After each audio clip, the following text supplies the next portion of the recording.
parent. Nobody is going to sack any child because he or she has not paid for food. And in the other system, the rich support the poor. So in the same school, you have the rich, we have the poor. So do some mistesting. Then we have a system where at least some subsidized this is support coming from parents. Eventually, the schools are doing it. Let us not deceive ourselves. The schools are doing, most especially the big schools are doing it. When you take your child there, you are made to pay between 300 to 400 Ghana cedis for feeding support. And that's how come be able to feed the children most of these things. Just most of the time when you mention this thing, you put the head teachers into trouble. They are removed from office and all that, so they don't mention it. But that is exactly what is happening. Why don't we have a system where government can even put a ceiling on how much this thing can support, or it can be regulated? It is not about even government issuing a ceiling, but we, the stakeholders, we come together and agree that it is about children and their future. This is how we want to support the system. And that's why my president earlier on indicated that parents should be able to pay for the feeding of their children, because even at home they feed. Government doesn't feed children when they are at home. It is the same parents who feed them. And when they come to school, we say they are poor. They cannot feed their children. So they are just pretending to behave like people are poor. When they are home, we don't think about them. We don't even care how they survive before. They stay at home for 3 months, 2 months, 1.5 months. Who feed them? It's not the same parents. So if you all come together, and then actually there are some genuinely who may not be able to pay. No headmaster will sack them because their parents couldn't pay feeding this thing. But the majority who know that their children are supposed to eat well will support, even appeal. Or if you can supply ABCD to support the food, the parents will willingly do that. And most of the time when when they come for PTA meetings, they make this proposal, but then the schools cannot implement it openly, because you do so, then you say the issue is you are sabotaging government policy. And so I think it's a conversation that every Ghanaian at this point in time, based on where we sit, when we meet them at PTA meetings and all the discussions that we have with parents, they're all prepared and ready to support. And it's just a matter of the issue of the trouble they put the head teachers through when they try to solicit for some of this support. That is why it looks as if the burden remains on government, and the government doesn't have the resources. I'm sure if the resources are there, they have. Okay, Mr. Kobe, let me quickly come in so that briefly we wrap up on this discussion. Others also believe that the NAGRAT is trying to champion the cause of the government. It's more like an agenda you are setting so that the free SHS policy will be cancelled. Are you championing the cause of the government, the NDC government? Why all this while you haven't been out to say that parents should take care of their kids in terms of providing them with food and all that? Yeah, I think this issue, right from the one that the free SHS policy was rolled out at West Africa Senior High School, we have raised these concerns, and we have consistently called for a review of the policy. And one time we call for review is because of the challenges that comes with the complaints that we get from our heads. And the unfortunate thing is that most of the time when they complain to you, we are unable to mention their name, because the moment you mention the name of that head teacher, you put him or her in trouble. He or she is sanctioned for sabotaging government. And so we need to manage the situation in a way that we don't put them in the harm's way. And so we have always, it is not today that we are making this proposal. Probably it is today that the media has carried out loudly, and so that is why it's being looked at as if it's now that we are making this proposal. We have always maintained our position that we are the receiving end. Our members are the receiving end. Most of the challenges, the embarrassment and all this that come where head teachers are reaching to that you have been removed from your position as a head for collecting they term it illegal fee. Meanwhile, it was management to feed the children because government couldn't provide this food for the children to eat. And some of the food that comes, you need to do something about it because it comes in a stage that is already bad, maize growth moldy. And there's a need for the school head to find ways and means of making it wholesome for the children to eat. And so they have to seek for support. Who do they seek support from? No NGO will come and give a school money to feed the children. It is the stakeholders who are the immediate stakeholders, the parents, your children. When they are home, you feed them. So when the head tries to reach out to these people to support this, and they become problem. These complaints come to us, and we've always engaged the GES over it in our the meetings that we have with Ghana Education Service, the minister, and all this all the time. Just that there's this feeling that the moment you ask parents to support, that means it's not got free SHS. But then US, UK, all these countries that we go to borrow money, parents support in one form or the other, because if they are not in school, you would have fed them. You would have provided them with certain basic needs. And so what it means is that we need a scholarship. What they do is to have a scholarship system that cater for the poor. And then the schools are categorized. And those who can afford, if you want this place, they tell these are the conditions that are attached. So you go here and these are the conditions. If you don't have, these are the conditions, but the facilities for teaching and learning are the same and standard. And that is the system we should also be looking at, so that all these burden of now the money is meant for building this infrastructure for teaching and learning are going to feed in, and then the children are fed, but they sit in class, they don't have the resources and the tools to learn, and so they come out only reading textbooks, which does not give them any skill to go out there. If a child stops school at SHS, what skill or he or she has acquired to be able to engage in some meaningful economic venture? No, because you are just going to read textbook or this, because the resources to train them to be able to take up certain entrepreneurial skills, jobs, and this are not there. So we need to look at this holistically. It's not about supporting a particular government or this thing, but let's look at the situation, take politics out of it, and then address it once and for all. Good. And so that is good. So thank you so much, Mr. Richard Covey. He is the Greater Accra Regional Secretary of NAGA. Thank you so much for your time on ABC in the morning. You're welcome. I really appreciate your time. So that has been the discussion of Front Story, the gaps, the challenges, and all the interim measures that the President has directed the Chief of Staff to engage the authorities and find a lasting solution to this particular issue. And then also the Institute for Education Studies, IFES Ghana, they've also tabled a number of solutions or measures that government should also consider. I believe that today at the meeting, we will have a stakeholder meeting where all these actors, the stakeholders in the education sector, will all come together to the table to dialogue and then find a lasting solution to it. On this note, that is all for Front Story. Coming up, a sports with Kisiedu and then Tech Trick. And then also our business phase. Now we are looking at the privatization of ECG. We are looking at all the issues with it. Should it be privatized? And then if it is privatized, what becomes of the burden pushed on the consumer? Because the consumer would definitely have to bear the costs. We already have PULC increasing tariff every quarter. If it is privatized, how are Ghanaians going to take it? And then also, what will be the bearing on our business? On Ghana Speaks on Politics today, President John Dramani Mahama has directed the IGP to investigate and look into the killings of the 2020 elections. All this and many more will be coming up shortly on the show. Do stay with us. Do not go. My name is Ohimia Amponsa. We'll be right back.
Hello, good morning. Welcome to the sports segment on ABC in the morning. Remember, you stream me live on YouTube at ABC News GH. Let's do some sports now.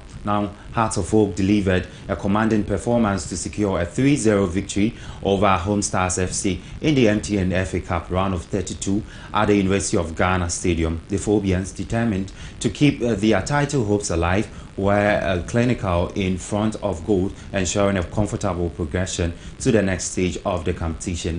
Mauli Wayo opened the scoring with a composed finish, setting the tone for a dominant display. Inoke Subontin doubled the lead with a well-taken goal, giving Hearts a comfortable advantage going into halftime. Asamoah Boateng put the results beyond doubt in the second half, capping off an impressive performance with a third goal. The victory reflects Hearts' growing confidence in the competition as they set their sight on adding another FA Cup trophy to their collection. However, tough challenges await as the tournament progresses, with the Phobians expected to face more formidable opponents in the next round. With their attacking form and solid teamwork, Heart of Oak look well prepared to contend for the title, aiming to bring more glory to their passionate supporters.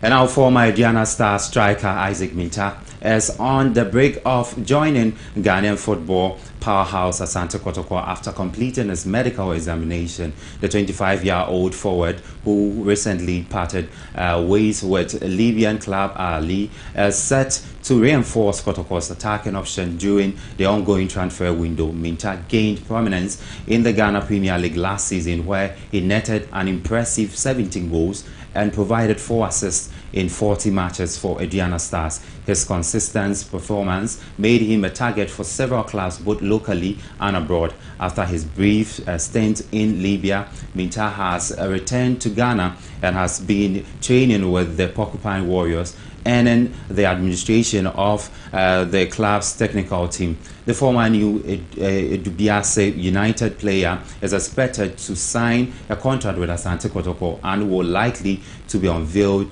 soon. His addition is seen as a significant boost for the team as they look to strengthen their squad and improve their league campaign.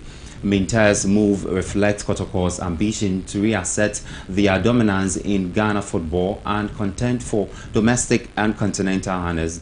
He becomes the club's third acquisition in the second transfer window after Kwame Opoku and Simpson Duku.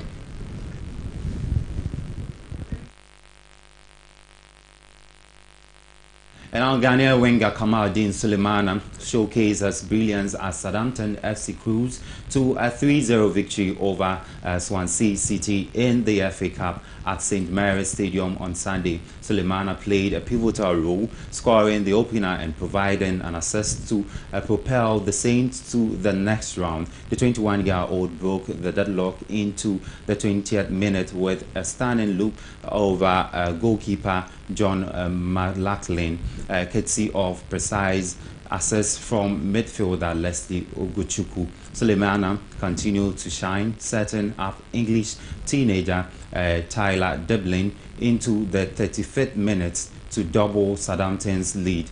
Dublin added his second and Southampton's third goal in the 65th minute, scoring a comfortable win. Sulemana, who delivered an impressive performance, was substituted in the 67th minute, making way for Adam Armstrong, a graduate of Ghana's renowned Rights to Dreams Academy. Sulemana has been in the spotlight amid speculation about his future. European clubs, now including Ajax, Nantes and Genoa, are reportedly vying for his signature. Sunday's performance reinforced Sulemana's reputation as one of the brightest talents in African football, underlying his importance to Southampton as they look to make an impact in the FA Cup.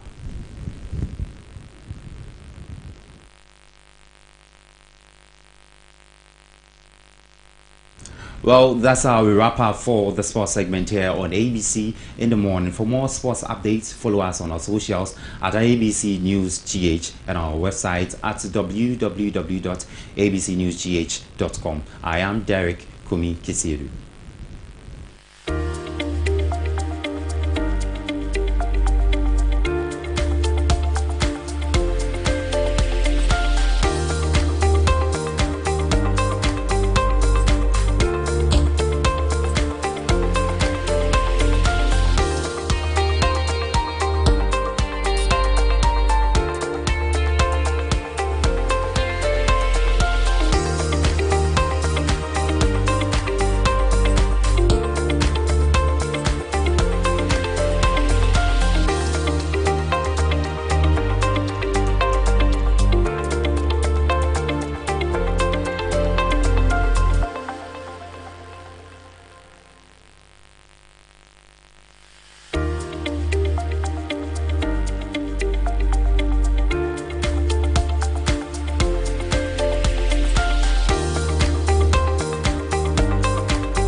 Hello, paint lovers! Welcome to 2025. Tabby Paint is excited to kick off the year with Tabby Semi-Gloss Paint, where innovation meets sophistication. With a superior coverage, a radiant glow, and a durable stain-resistant finish, Tabby Semi-Gloss Paint transforms spaces effortlessly. Designed for beauty and longevity, Tabby Semi-Gloss Paint saves time with fewer coats whilst delivering vibrant and easy-to-clean surface that stays flawless even in the busiest areas or under harsh weather conditions. With Tabby Semi-Gloss Paint, every coat is a promise of quality and excellence. Elevate your walls and inspire your spaces with Tabby Semi-Gloss Paint. Tabby Paint, the choice for your amazing spaces.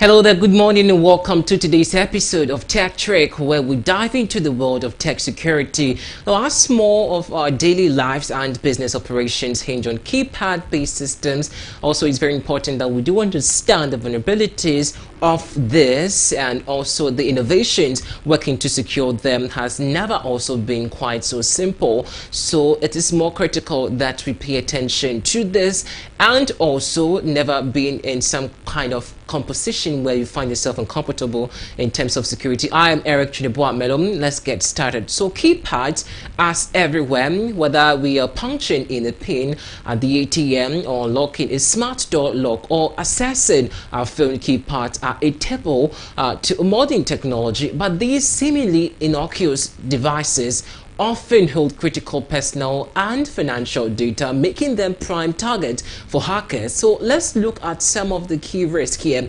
So one could include a shoulder surfing. Now, what does this mean? Now, one of the oldest yet still most effective method of hacking is shoulder surfing, which is observing someone entering their PIN or password from a distance, whether it's someone watching you at the ATM or peering over your shoulders in a crowded space. Now, shoulder surfing exploits human nature, not just about technology, but hackers only need a momentary glance to collect sensitive information. So when you go to the banks and perhaps you're typing or using your keypad at your workplace, at the bank space, and you type in, someone could just be taking a glance at you, and for all you know is just spying. So what is the solution to this? Now, one way to combat a shoulder surfing is through privacy screen filters that limits the viewing angles of your device's screen. So for keypads, innovative solutions like the dynamic pin layout, where the numbers shift after each input, imagine making it quite harder for hackers to predict the exact sequence. So I think it's a very good thing that we all learn, so nobody gets to hack our system, most especially when we go to the banks and we want to type our PIN. Again, brute force attacks. Now, what does this mean? A brute force attack involves systematically trying all possible combinations until the correct one is found.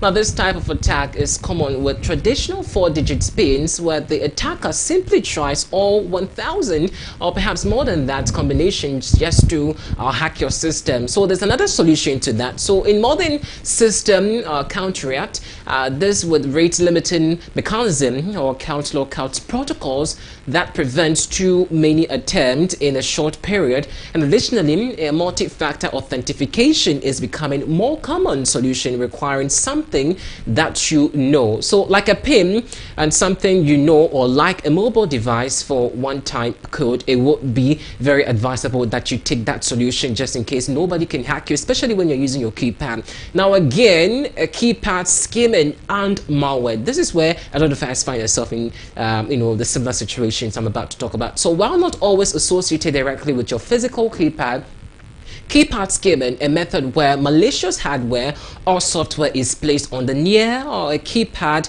which has been persistent concern. Now, in this scenario, a device intercepts and records the input data as users enter their pins, often without their knowledge. So this is particularly quite dangerous in public places, especially once again at the ATM and when you want to type your pin and point off your sale terminal. So you have to be very careful. So what solutions will be preferred for that? So manufacturers are now also integrating anti-skimming technology into their devices, and for instance, some ATMs and point of sale systems now feature temper resistance designs. I don't know if any of you do have have some on your devices, but shielding their internet and their internal components and alerting operators if someone tries to also install skimming devices. So if you have any devices like that on your screens, it's quite easier to get prompt if somebody wants to hack your account, especially your keypad, when you know it's quite vulnerable.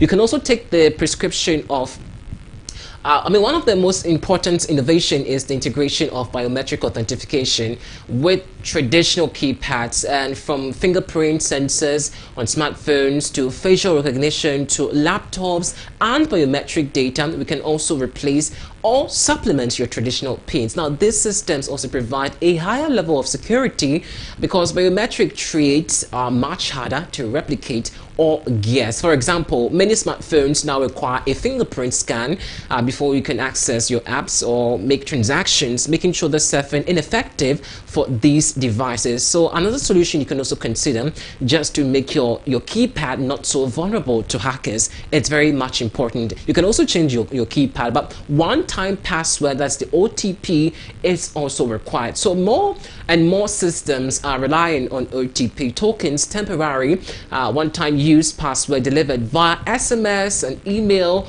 or an app like Google Authenticator. Now, these are traditional keypads less susceptible to brutal force attacks, as a user is not solely relying on it. Again, you can also help yourself by trying this. Now, for users, it's quite important to embrace the layers of security that protects their device and data, whether it's adopting multi-factor authentication or staying aware with the physical security concerns. Vigilance is very key.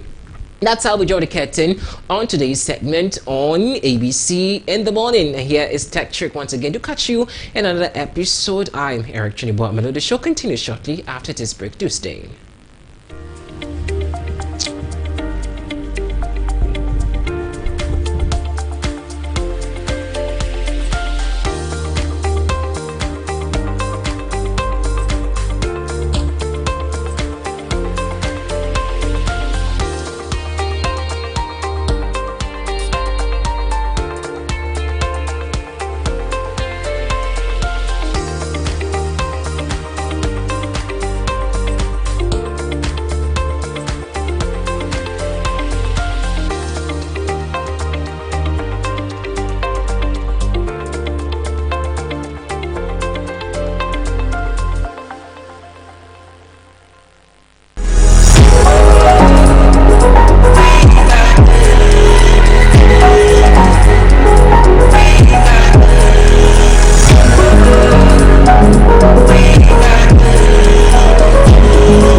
You are welcome back. You are still watching ABC in the morning, and then my name is Ohimia Amponsa. Up next, we are looking at business fix. What are we looking at today? Just as I mentioned before leaving, we are looking at the privatization of the electricity company of Ghana. It's back in the news again. In 2018, the then MPP government laid before Parliament a concession agreement, and then we also know that PDS was also in the news. It came in the news, did a few years, and then they left, and then it was handed over to ECG. The new government, being the NDC government, is considering, in some consultation with some stakeholders and energy experts and their policy directors, they are looking at how best, if it is possible, to privatize the electricity company of Ghana. But this morning, ABC News, we are asking, what are some of the repercussions, the negative impact that consumers are likely to bear if the electricity company of Ghana is privatized? Stay with us. Business Fix is up next.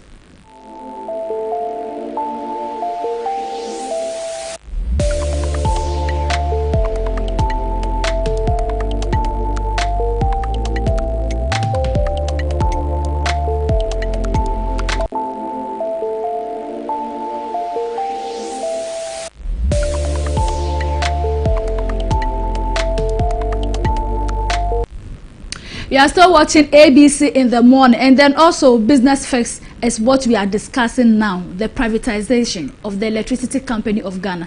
To begin with, the potential privatization of the electricity company of Ghana, ECG, was announced by President John Dramani Mahama to ensure that if there are possible ways to privatize it. So it announced that it is poised to spark a significant debate about the future of the country's energy sector. ECG has long struggled with inefficiencies, including financial mismanagement, unreliable service, and then also an inability to meet the growing electricity demand. Privatization is seen by some as a solution to these issues, with hopes that private sector involvement could bring improved efficiency and then also streamlined operations and better service delivery. However, this move raises concerns about the potential cost for Ghanaians, particularly for business owners who already face high electricity tariff and inconsistent power supply. While the privatization of the ECG could lead to improved management and reduced operational waste, the primary worry is the impact on electricity prices. The recent 3.2% rise in electricity tariff, coupled with ongoing inflation and rising energy costs, has already put considerable pressure on households and then also businesses. For energy-intensive industries, further increments in the tariff could lead to devastating and then forcing businesses to either absorb higher costs or pass them on to consumers, contributing to inflationary pressures. As Ghana's economy grapples with these rising costs, the question remains whether privatization will deliver the improved service it promises without further burdening businesses and then consumers. Let's take a look at what the president said on the privatization, his consideration, and then also everything about it. Let's take a look at that. Currently, I was vice president at the time. My president, Professor Atta Mills, signed the MCC. Actually, I signed it, but he initiated the discussions. When he was ready to sign, I was the one who signed it. And it was meant to improve and make Ghana the most efficient producer of electricity in Africa and become a major hub for electricity exports. Unfortunately, democracy has its dividends, but it also sometimes can be a curse. We left government and a new government took over and took over the Millennium Challenge Compact, mixed up the last segment of it, which was providing efficiency in distribution, billing, metering, and all that. And of course, PDS is history now. But we want to take a look at that again, because if we don't fix the electricity company of Ghana, we will continue to have a major problem with our whole power value chain. And so going ahead with privatizing the last point of distribution of electricity to bring in private sector efficiency is something that we want to take up again. We would like to speak with the World Bank to get the expertise to be able to do that. Okay. I spoke to the Americans during my last visit to the US. We met the Millennium Challenge Corporation, and we asked if it was possible for them to reinstate the $190 million that they had devoted to that aspect of it. And they said the door is not closed. And so we need to pursue that discussion. Or if we don't have access to the 190 million, if the World Bank can support us, you know, to be able to finish that aspect of it, so that we can reduce the losses, you know, where it has to do with the IPPs. But in the meantime, what we want to do is to restore some transparency in the system, restore the cash waterfall mechanism, so that we stabilize the situation until we're able to carry out all the So that was President John Dramani Mahama in a discussion with the World Bank, and then also looking at the possible ways and the means to ensure that maybe the discussion for privatization they could be of help, and then look into the contract and the agreement and ensure that whatever concessional agreement that they come up with, it should be able to live to its purpose, so that it wouldn't be like the PDS where it was short-lived. Even though it signed a 20-year agreement, and then also it did just a short-term measure. It operated for just few months, or let me say some few years, and then the scandal and all the issues came about it and all that. But before that, the potential privatization of the ECG brings to light the need for regulatory oversight to prevent exploitation by private operators. Any move towards privatization should include safeguards to ensure that price hikes are justified and do not disproportionately affect consumers. While private sector involvement may improve efficiency, the government must also balance these benefits with the broader public interest, ensuring that affordability and fairness remain central priorities. As the debate unfolds, business owners and Ghanaians alike will be watching closely to see if the promise of better services can be achieved without exacerbating the already significant financial pressures on household and then businesses. Let us take a look at some of the discussion that ABC News had with a section of Ghanaians. Should the ECG be privatized, and then also its negative impact and doomsaw and all the challenges and all that. Let's take a look at that. When there is doomsaw, we can't print for people. Neither can we do one or two staffs, and our money will be going, we the owners of the shop, and if so we can't pay. If you have rented a shop, we can't pay the shop and other stuff. So the doomsaw should be hold for us for some time. We beg them. Oh, the new government probably they can't really do anything that much, because the company is not meant for Ghana. It's a private company, so it can't really be solved. So will affect me seriously, because I use electricity in whatever I do here. Without electricity, I cannot work. So you are making me scared, because I haven't heard about doomsaw coming. But since you raised this topic, I have to do something about it. The government should do something seriously, because without it, we cannot work. The second coming is always not nice. That's the truth. But I'm praying for him so that it will be nice. Okay, so doomsaw coming back, it's gonna be a very tough one for we people who do use the electricity very much, because we sell the machines here, we repair them. So bringing back doomsaw, it's gonna hurt us really, the work we do. So I'll urge the president now, Mr. John Dramani Mahama, His Excellency, to help fix the situation we have with electricity. Because doomsaw coming back is gonna hurt, it's gonna worry a lot of people. We need to strategize our daily activities, because if my memory serves me right, during the SYL NDC government, that was around 2012 to 2016, we were given a timetable for us to manage our activities. So if that should be the case, then maybe we will get the timetable, we're able to strategize our daily activities around it. So I think timetable, but like I said earlier, I don't think doomsaw will revisit us again, because they are saying that's an issue of just the procurement of gas. Me say na ebe dia ebe hayen. Every say ye hu be pain. So what I say. And this brasun say dum so sam baby o dia. Na ye be sere o man benifo say eka bi o no omgo nkotua na ye nya ye fa ho die. Every say ba kwa ba ye no ye ho kire ye mpa. And this eka bi o ho na se se so omkotua na omutua na se e dia asomdue be ba ma omo e de omka no ombe jai light ni dum dia. Then it say omko no omkotua na ye ntie nya ya hoto ye na ye die eduma. Every say onu say tell for de say dum so san ba bi mu a abukwa goye kasa bebre abadia ebe hai ko se ebetumi a fridge wa edi ejuma se light ni wa yentimi ye ejuma nsinu esamba de ebe hai ba mama say oba obeye.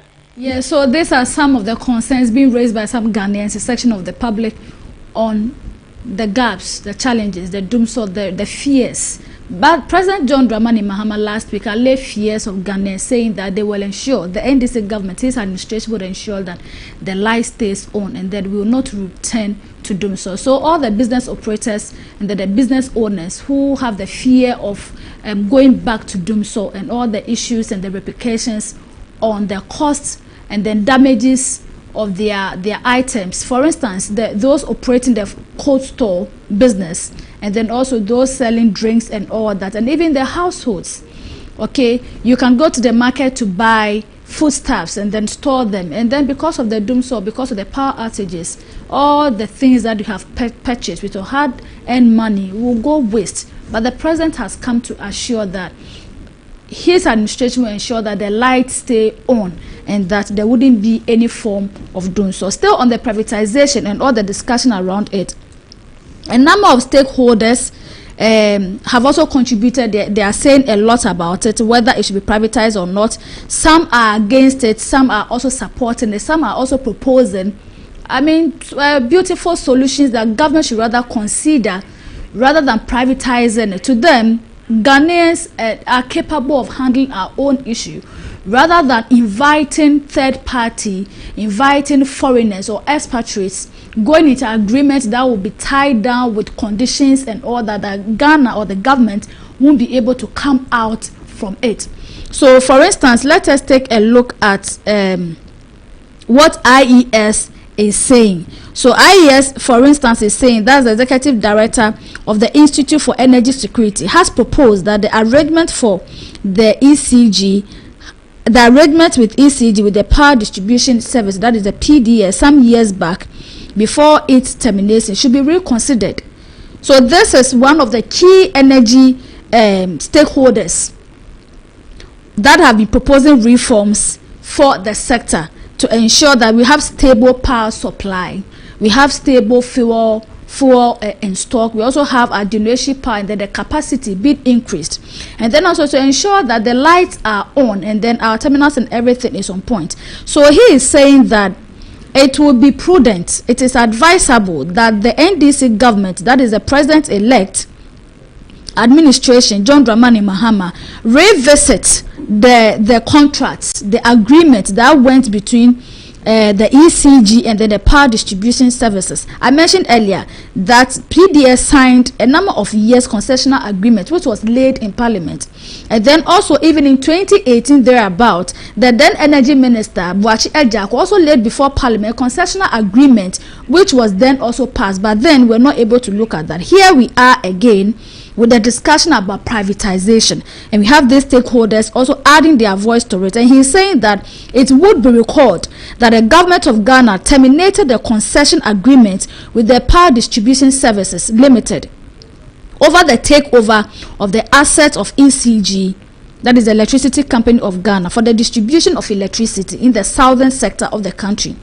He goes on to say that the move was necessitated by forensic audits conducted by the Millennium Challenge Corporation and then also the government investigation into the issuance of demand guarantees for the concession transaction, which revealed that the payment security for the transaction was invalid.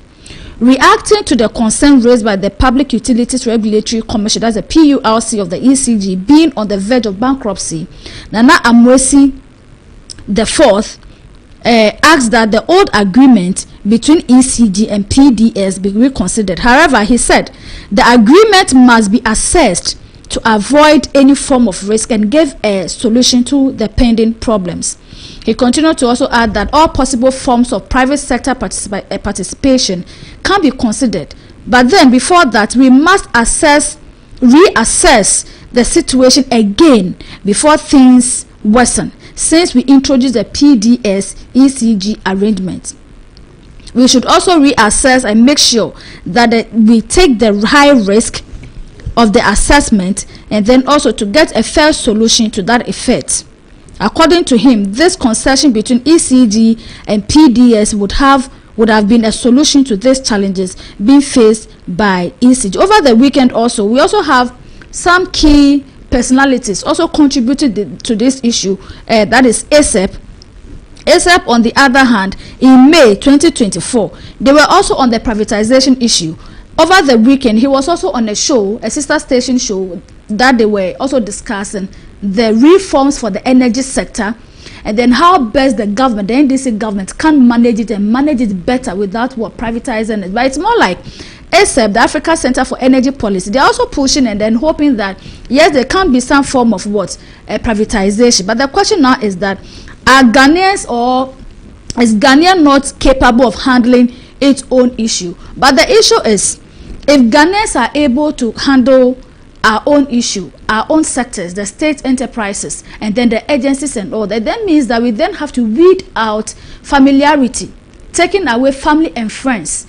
If, for instance, we have a manager A at post, and then a family member of manager A comes seeking for a job, and then you go the professional way by not awarding contracts, okay, increasing payment, increasing supplies and all that, it then means that we'll be on the right path. But then if Ghanaians are to be put at post, and then it happens that contracts, agreement, purchases for supplies and all that, a number of people, managers being captured and reported in the media, traveling and all the allowances, the big salaries and the allowances that they enjoy, all these things are checked and then well managed. I think that there will be a better way out.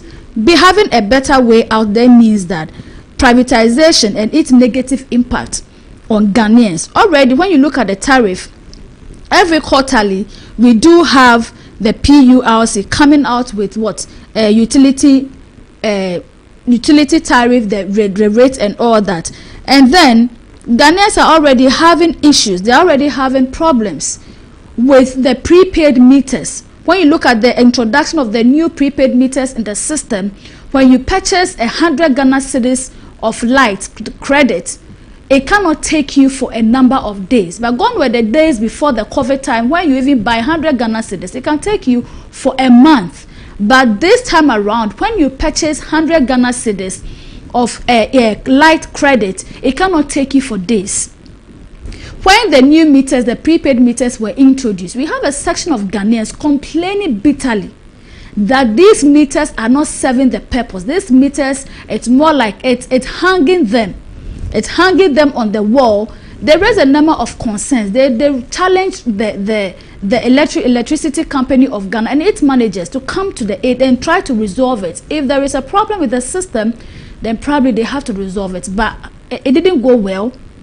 PURC also came in to also engage the electricity company of Ghana and all that. So looking at all these challenges, coupled with consideration by the NDC government, the John Dramani Mahama-led administration, to privatize it, do we have the interest of the consumers at stake, or are there better ways and means that we can ensure that the policies and the agreements that Ghana will enter into would favor the consumers one way or the other? Because the cost of living, it's already high. Cost of fuel, it's already high. How well can the government, with its policies and then its reforms with the energy sector, ensure that Ghanaians are cushioned? We now have a new energy minister on board, John Jinapo. He has a vast experience and skills when it comes to the energy sector. He has been at the forefront with all the energy issue, the agreement and all that. When the NPP government was in power, he was out there so very loud, trying to shape some of government policies and then redirecting some of the issues that will actually benefit Ghanaians. Now he has been instated as the energy minister, and it is such a vast, a big sector, a sector that actually have a bearing on everything, the economy on itself. When you go to the Ports and Harbours Authority, it has industries, energy. We use energy over there. When you go to the industry, the same thing. The construction industry, the mining industry. When you go to the agriculture industry, where the sector where we use irrigations and all that, everything, the fuel that we use to power our generators and all our tractors and mechanized things, it all borders on energy. Okay, then when you also come to the education sector, we are going digital. So being digital means that the lights must be on. Being digital means that we are going to use more of computers, more of data, more of it. So the consumption level will definitely go high. If the electricity company of Ghana is being privatized, it then means that stakeholders and then the authority has to really sit and think through deeply and analyze that it doesn't just bother on the consumer being in the house as a household, buying foodstuffs or groceries and then refrigerating it, but it cuts across all the sectors. So there should be a broader consultation, a well thought through, where those in favor of it, their concerns and their measures and their considerations, their recommendations and the solutions that they will provide, it should be looked into. The same as those who are opposing it, I think they also have to be heard, where they also bring their recommendations on board. With that, I believe that we all have a better Ghana that we are all hoping for. On that note, we're trying to establish contact with some of our guests, some of the industry players, with AGI and then also GUTA, and then also try and engage the Food and Beverages Association, because when you go to the food and beverages, they produce a lot. The manufacturers, they produce a lot of water, they produce a lot of drinks. All the drinks that we use at parties and all that, they produce it, and they consume a lot of power. When you go to the harbor, for instance, the cold stores that you see over there, where we go and then we buy cartons of fish and meat and all that, they consume a lot. Okay, and then we also come and engage the other sectors as well. So just as I mentioned, it is not a straight jacket thing. It is not just about the energy sector. It's about almost every sector of the economy. It affects almost every sector of the economy, which one sector cannot be singled out, and then the other also cannot be singled out. It's intertwined on each other. So that is it for the business fix. I believe we also have a lot of issues to talk about. So when it is time for our Ghana Speaks, that is after our main discussion, and then also when we are done with the politics today, you can equally get interactive with us on 053-9161-0609. Let me take that again. 053-9161-609. So let's get interactive. And then also, in case you are leaving the house and you are not leaving and you don't want to miss the show, you can also get in touch with us on our social media handles, ABC News GH_. When you go to Twitter, we are there. You go to Instagram, we are there. We also go to Facebook, we are there, and all that. We also have a WhatsApp channel where you can also follow us. So on our socials, ABC News Ghana _. Let's get interactive. And then also, if you want to read more of our articles, our reports, and our stories, and everything that is breaking, you can also visit our website, www.abcnewsgh.com, www.abcnewsgh.com, and you can equally watch us on YouTube at ABC News GH, at ABC News GH on YouTube. My name is Ohimia Amponsa. Up next is the main discussion, where we'll be looking at the ministry that have been collapsed, those that have been merged, and then we are also looking at the negative impact and all that, the choice, the decision that went into it from 30 to 23. It then means that the president-elect is still committed to the lean government as he promised. It is part of his social contract, the 120 days social contract is part of it. Now, we will not be having 30 ministries, but we will not be having 23 ministries. We'll then be there analyzing and then going into it and see how best it will serve the purpose for which he took that decision. We'll be right back.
feeling that I've had personally, just to share, is it's like it's 19...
Welcome back. You are still watching ABC in the morning, and my name is Ohimia Amponsan. Our main discussion, we are looking at the collapsing and then the merge of some ministries. The president promised that he's going to stick with a lean government. Being a lean government then means that some sectors or some ministries will suffer. When you look at the previous administration, the first term of Nanado, he had 123 to 128 ministers with somewhat specialized initiatives. And then also, he also had about 3 to 4 deputies for some of the sectors. For the agric sector, for instance, the ministry, for instance, we had 3 deputies and then a minister of state in charge of agriculture at the presidency as well, making the whole list balloon to 123 to almost 128. And then his second term, he had 88. The John Dramani and Amahama administration for the first one, he was able to work in between 7 to 80 as well. But this time around, having tested the seat of governance and then also know the in and out, the issues, promising upon promises, and then ensuring that he gets the votes from Ghanaians, he then promised to stick to a lean government where most of the party members will be disappointed, because definitely those who are hoping to get appointment from his administration, they are likely to be disappointed, which he has said that he has received a number of CVs here and there, and then there are a number of lobbies also going on. But then the president has stuck to whatever that he promised, and he's out with the new ministry. Let me say ministries where some have been collapsed and then also some have been merged. And the merger, it didn't go well. When you analyze it very well, some ministry that have been merged to the other, it's a load. Okay, when you look at the conversation that is going on, means that if you have a sector where we have works, housing and water resources in itself is a huge sector where it challenges is something that government needs to marshal its resources, its logistics to fight it. The water resources, Galamsey for instance falls under it because we have to ensure that the waters are clean. So having a fight like the Galamsey, where the former president Nana Akufo-Addo even said that he's putting his presidency on the line, how then can one minister handle works, handle housing, and then also what? The water resources. Okay, are there other alternatives that the president will be able to manage these things? Is he going to set up specialized units and departments and then have what? Supervisory roles to coordinators for these areas? Or he's going to maintain the usual way of having a minister and then one deputy minister, or no deputy minister at all? Because with the link government, when you look at the 60 that he wants to work with, already we have 16 regions, and with the 16 regions that we have, 16 out of the 60 we have roughly 44. So out of the 44, are we going to have deputies? If you are not going to have deputies and we are going to rely on the coordinating council, then fair enough. And then also when you come to the ministries, the cabinet per the law, we are supposed to have 10 to 19 cabinet ministers. So in between the 19, are we going to have deputies for each, or we'll just have just the minister and then the chief director doing its work? The president, John Dramani Mahama, announced a reduction in the number of government ministries, cutting them from 30 to 23 as part of his administrative restructuring initiative aimed at enhancing efficiency and streamlining government operations. The reorganization was formalized through the civil service, that is the ministry's instrument 2025 EI1, signed by President Mahama on January 9, 2025. The executive instrument outlines the newly established ministries and revokes the previous arrangement under the civil service, that is the ministries instrument 2021 EI12. The instrument was made in exercise of the power conferred on the president under section 11(3) of the Civil Service Act 1993, PNDC Law 327. Today, we will be examining the specifics of the restructuring, including the ministries that have been merged, renamed or revoked, and their respective functions. We will also explore the cost implications of creating and scrapping ministries, assess the pressures and this restructuring may place on government resources, and then also we are also going to discuss the fate of the officers and staff from the scrapped ministries. The conversation will also continue to delve into the constitutional provisions of the PNDC law to understand the legal framework that empowers the president to make such changes. We will also evaluate whether there should be regulations to cap the number of ministries and reflect on Vice President Bawumia's earlier proposal to operate with 50 ministries under an NPP government, analyzing its feasibility compared to the current restructuring. Finally, on this same topic, we will also be considering whether further measures could have been made, such as the removal of the decentralization from local government, and discuss further this leaner structure aligns with the administration's vision of good governance and fiscal responsibilities. Let us take a look at our first graphic where we did analysis and then comparison of some of the ministries. So when you look at the constitutional provision of the EI, that the executive instrument, section 11 of the Civil Service Act 1993, the creation of ministries and departments of government.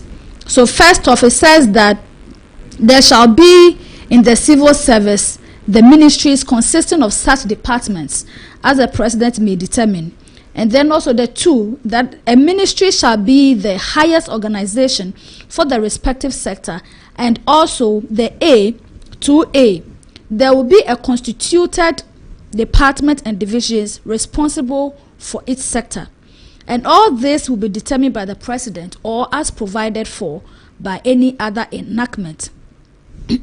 Subject to the constitution, the president may, by the executive instrument, publish in the Gazette the established ministries and then also redesignate ministries. So in this case, the president is not just acting because he so desires to work with 50, 60 ministers. He's working within the framework of the law, is working in accordance with what the executive instrument says, and then also with the creation of the civil service, the ministries and all that. And then 2, we're also looking at the creation of the ministries and departments, which is the 4. Let's look at the 4. The 4 says that on the date of publication of an executive instrument under the subsection 3, a reference in an enactment in force or a document to a ministry or a minister with responsibility for specific sector, if otherwise than can be provided in the instrument, and then also it shall read and construed as a reference to the ministry or the minister with responsibility for the sector, as published in the executive instrument. And then also the AS, and then also the latter part says that there will be a substitution by the Civil Service Amendment Act. That is, if there is a substitution or anything, an enactment or amendment to the act, the president can also make such decisions in regards to that. The third one says that the executive instrument that was used, so the executive instrument used for the creation of the 2025 one, by the decision of the President-elect John Dramani Mahama, the Civil Service Instrument 2025, the EI1, and then signed by the President Mahama on January 9, 2025. It has also revoked the Civil Service Instrument 2021, that is the EI, but the decision of collapsing the other merging, he did that in respect to the 2021 EI12, and then also he has been able to formalize the reduction and the restructuring of the ministries. It goes on to say that now let's take a look at the ministries that have been scrapped or collapsed. So first off, we have the Ministry of Information. So the Ministry of Information during Nkrumah's time was used basically because we do not have lights, light generation. We have electricity generation catching up to the poverty, the poor areas and the hinterlands and all that. We had the vans going around announcing every information, every work, every move, every project of the government. So we had the information ministry to be informing, giving every information, announcing every government decision, every move the government takes to the rural areas or to people that are not that close or have the catchment areas that do not have light or electricity connection. They are benefiting from it and all that. And then also we also have the Ministry of National Security. We also have the national security.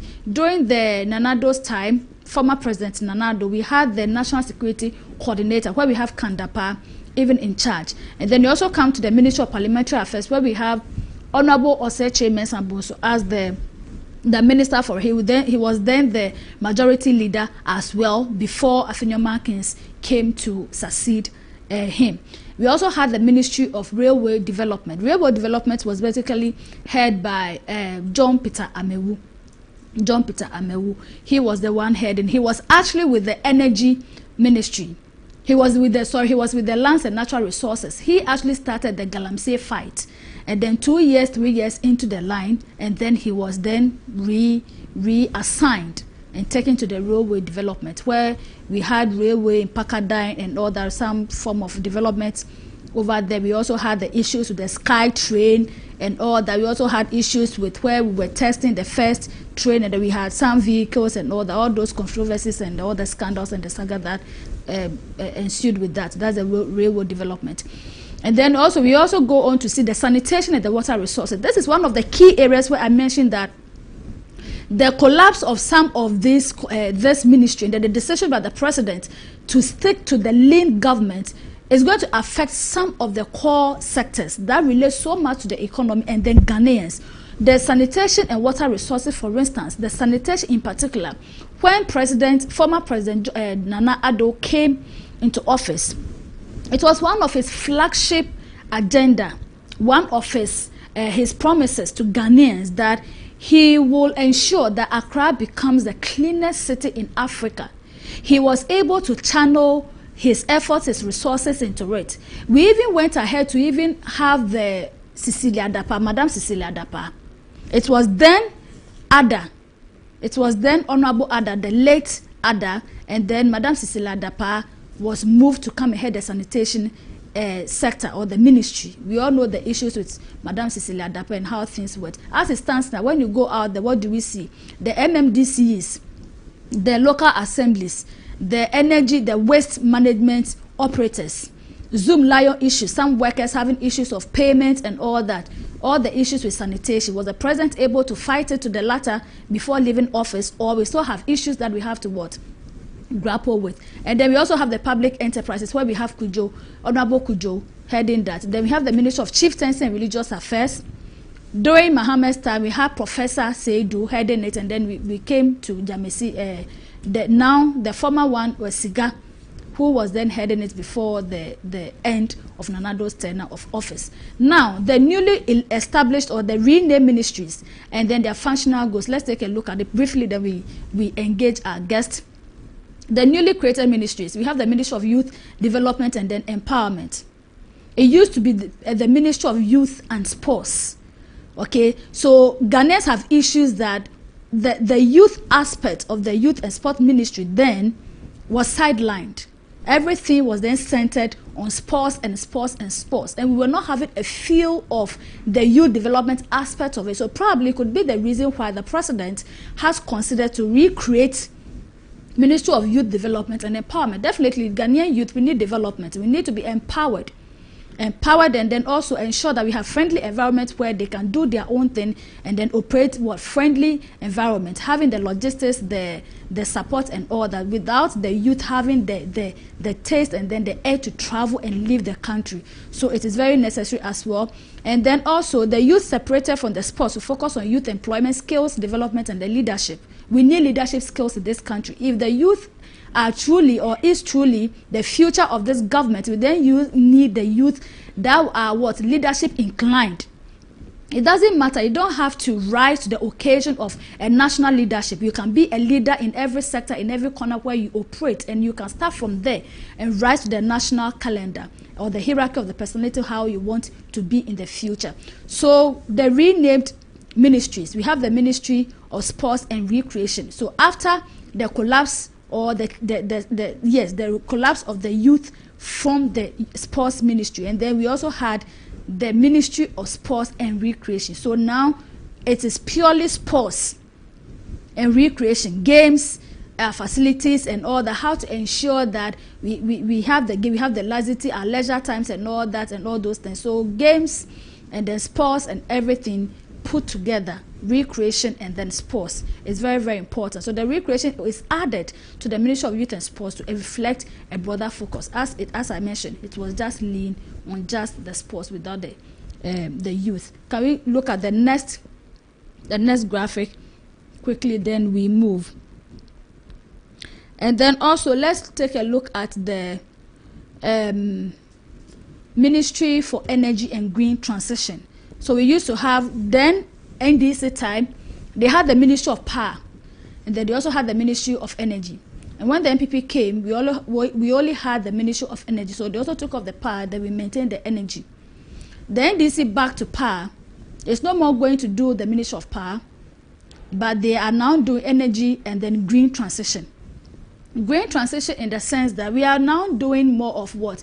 Lesser emissions of fuel into the atmosphere. We are looking at climate change, okay, where experts are proposing that more of our policy should be channeled in a way that it wouldn't just be fuel consumption, fuel, where we'll be emitting gas, and then it's going to affect our climate, because definitely we are having issues with our climate change. So when we have green transition, it then means that policies tailored towards ensuring that we're having friendly policies to safeguard our environment and sustainable climate promotions and all that, it also be on course. So that is the green transition that, and there are definitely budgets and then support from the Western world for countries that will try to adapt the green transition. When they went to the COP, is it COP 2019 or COP 2024, the last year one day that they attended Azerbaijan, this was part and it forms part of the discussion that was tabled. Green transition and then ensuring that we have a clean energy. So it will reflect the administrative commitment to renewable energy and environmental sustainability. And then also 3, we have the Ministry of Communication, Digital Technology, and then Innovation. So this time around, it's not standing alone as communication and digital technology. We've also added innovation. The innovation then used to be with Ministry of Science, Technology, and then Innovations, MESTI. Okay, the then NDC government, the then minister was the late Sherry Aite. The late, she's no more. She was then heading it. And then the MPP time, we also had Honorable Ophelia, the MP for one of the constituencies in the central region. She was also then heading that one. And then we also had Fripon, Professor Fripon Boatin, also heading the science and then technology before he resigned, all the issues with the Galamsey Interministerial Committee and all that, those kind of issues. So the innovations have now been moved from MESTI to the communication and the digital technology. Everything is digital. When it comes to digital, one name that resonates so much with Ghanaians has to do with Dr. Mahamudu Bawumia. Yes, a government will start and the other will continue. Definitely Mahama started and then the MPP government came to build on it, and we have gotten to where we are now. Then this government being led by John Dramani Mahama, 2024 to 2025 to 2028, aims to advance it further. So the innovation moved from the Ministry of Environment, Science and Technology, and that is that. Then let's look at the last 2 and then proceed quickly. Okay, so we have the renamed, we are still on the rename of the ministries. We have the Ministry of Local Government, Chieftaincy and the Religious Affairs. So we then had Local Government and Decentralization. And we also had Chieftaincy and the Religious Affairs standing on its own. Now it's been merged. This is where the problem is, where I said, and I mentioned earlier, that having this strong and then huge task on one minister or a sector minister heading it, local government in itself is a problem. Chieftaincy issues are land litigations and disputes and all that is another problem. And then also how to sanitize the religious, not to control the religious affairs, the Christian, the Muslims and all that, but then sanitizing and ensuring that we are working and operating within the framework of the law, and then not infringing on the right of Ghanaians in the name of what? Religion. How then are we going to do that? Local government, chieftaincy, and then religious affairs. It has been met from the local government and chieftaincy and all that. Then the 5, you have the Ministry of Labor, Jobs, and then Employment. It used to be Ministry of Labor and Employment. Now we've added jobs to it. We need job, because when you look at the reports, statistics from CDD, the World Bank, and all the researchers indicate that jobs and unemployment is one of the highest insecurity that we face as a country and then in Africa. And if you're unable to tackle it, then means that we do not know where we are heading towards. And that is why we'll have issues with this insurgency of these rebels coming in to bait our youth, giving them money, training them so that they will stick to the guns rather than distance. So it's very, very critical. It's refocusing and emphasizing on labor issues and then job creation. Job creation, the skills, the policies and all that. Giving training and entrepreneurial training to our youth to start their own businesses so that they would not rely so much on the government, for government to do everything for them. And then industry. So in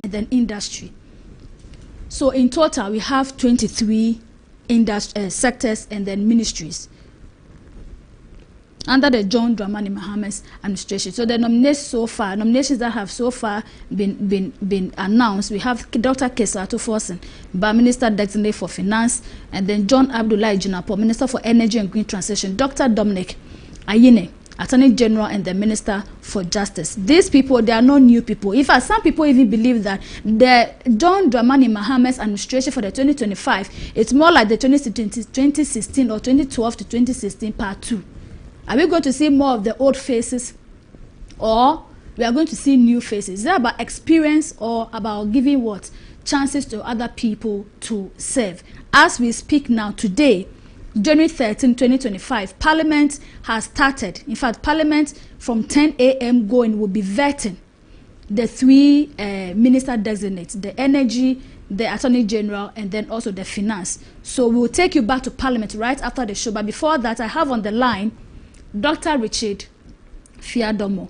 He's a local governance expert, basically about governance experts, to engage him briefly on this. Good morning, Doc.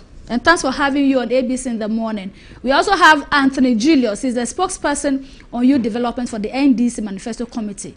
Thank you, gentlemen, for having you on ABC in the morning. You are speaking to Ohimia Amponsa. Thank you and welcome to the program. And good morning to your listeners. Okay. Okay, we also have Dr. Abbas. Okay, we have Dr. Mohammed Abbas. So we'll be doing this with Dr. Mohammed Abbas first, and then also we go to the other guests on the show. Good morning, Doc. Good morning. Okay, so we are at it again. Last we have a discussion on it, but this time around, over the weekend, the president managed to release the final ministries for his lean government as promised Ghanaians, upon the basis upon which he was voted into power. First off, I've done a bit of an analysis of it, but you being the expert from the political side, what is your take on that? Thank you very much. I think if I should say pursuance of his aim, the promise that the president has made, given what we have seen so far, the reduction in the number of ministries, I think is consistent or in alignment with what he has promised Ghanaians. So that the next thing for me is to see how eventually these ministries take off and actually deliver, because at the end of the day, for me, what really matters is the results that Ghanaians expect from these ministries. Okay, so one of the issues that Ghanaians or some experts raised was the collapse of some of the key sectors. When you look at the sanitation sector, for instance, we all know the issues on the ground. We know how our MMDCs are finding it difficult to fight. It has become like a menace because it's more of an attitudinal issue, okay, and then also a lack of resource support and all that. How would you take it? Does it mean the fight against sanitation or the fight to ensure that our environment is kept clean has been left to the gutters? I'm not sure, not necessarily so. Because at the end of the day, even the creation of these ministries, we should see them as organizations. In this case, we are talking about political organizations to help execute certain functions, if you like, that are important for the development and progress of the state.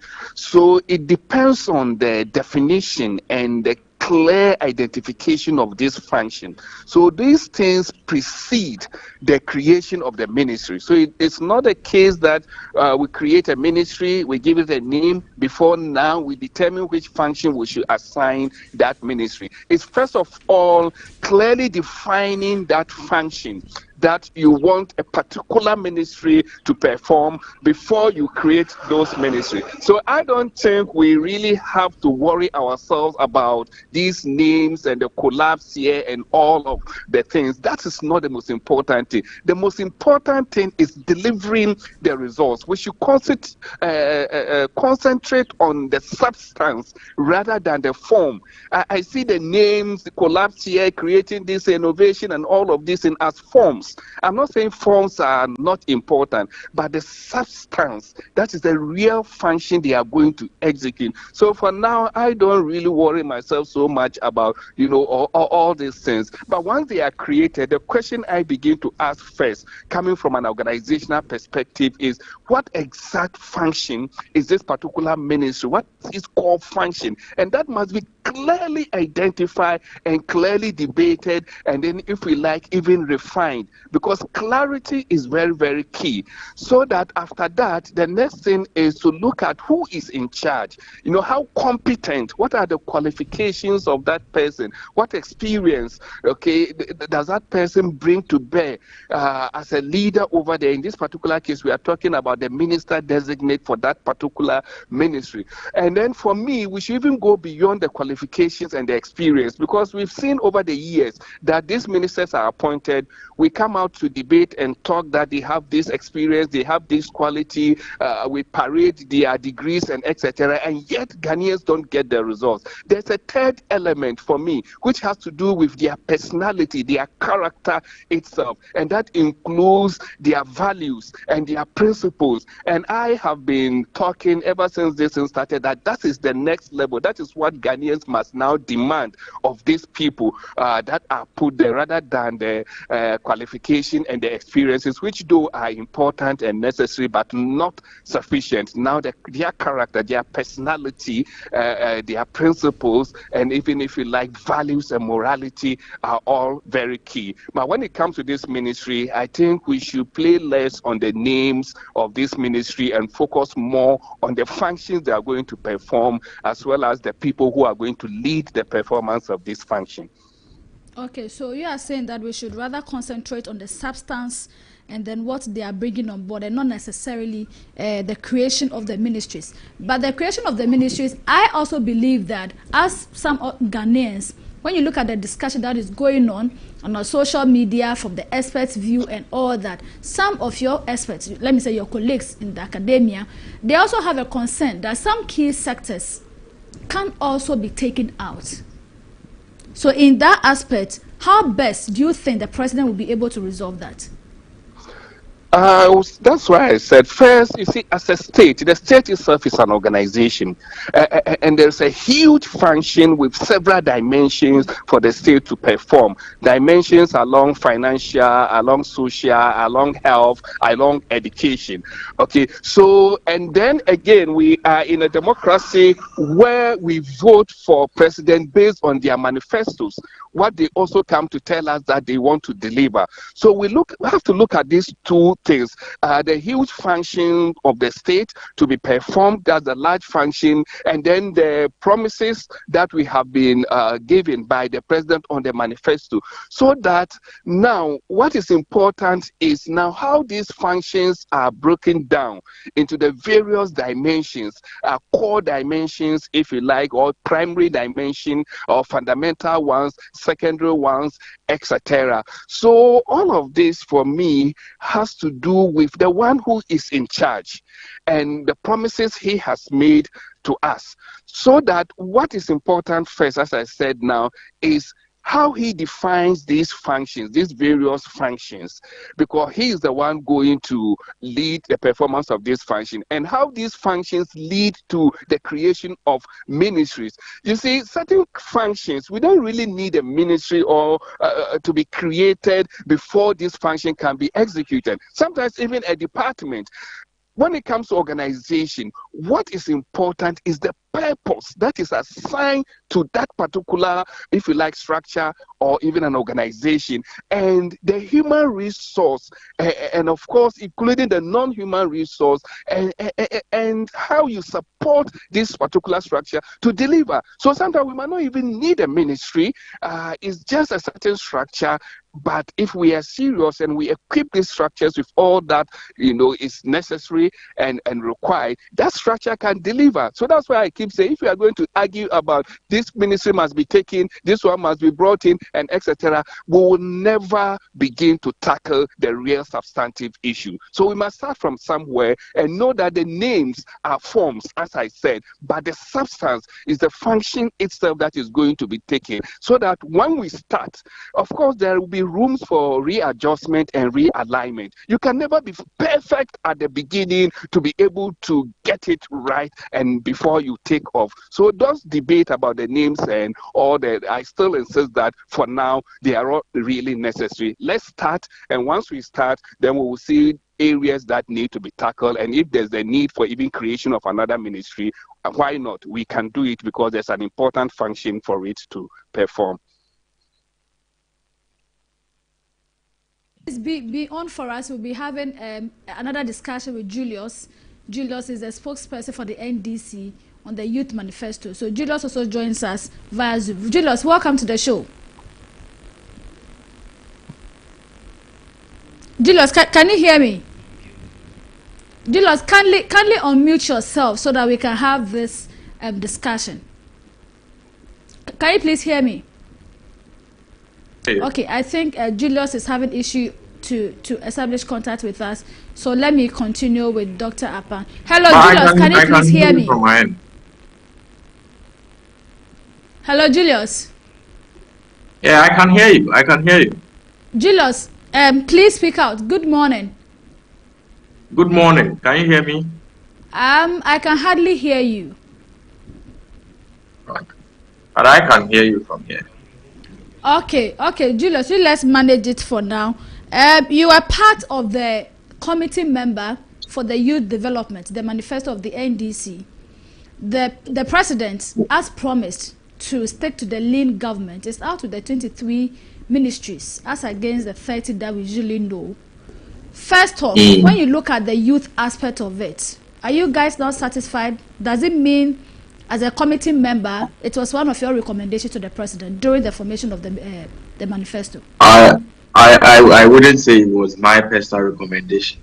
President Mahama himself is a man of great experience, having served as president between late 2012 all the way down to January 7, 2017. And in his own words, there's a need for a ministry that is focused on mainstreaming policies on employment. And when we say policies on employment, you would observe that beyond government initiatives that are undertaken particularly to increase economic growth, develop value chains, and create jobs for our youth, there are certain statutory provisions that are targeted at ensuring that Ghanaians participate in key sectors of our economy. For example, if you take mining, if you take natural resources, if you take communications, and all those sectors which, if you observe, are foreign dominated, there are particular stipulations in the laws that regulate those sectors to ensure that there is local participation and local content in the activities. The critical question is, have those local content rules been enforced over the period? Are we having the level of local participation in these most important sectors of our economy as we would want it to be, or as the framers of these statutes have conceived? The question is no. So President Mahama decided that if he creates a youth ministry that will mainstream all these policies, including statutory requirements that would create jobs for young people or give opportunities to young people, then that ministry will serve that purpose. Secondly, you observe that it used to be Ministry of Youth and Sport. That ministry's budget, the largest chunk of it goes into sport. And when you go to sport even, it's only in football that takes almost everything. So by removing Ministry of Youth from there, it does not only help in mainstreaming youth employment and youth development activities, it also gives room for the Ministry of Sports to now focus its attention on expanding our sports sector beyond just football, because even the football is struggling.